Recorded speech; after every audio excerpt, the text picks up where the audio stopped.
መግቢያ የአምላካችን የእግዚአብሔር ስሙ ይመስገን። ልጁን ወዳጁን አንተ ልኮልናልና ከፀሐይ መውጫ እስከ ፀሐይ መግቢያ የአምላካችን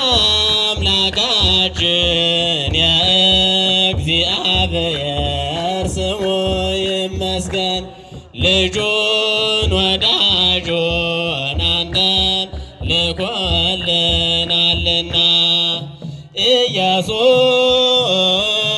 ክርስቶስ ሊቀ ካህናችን ወዳንተ ሰብስበን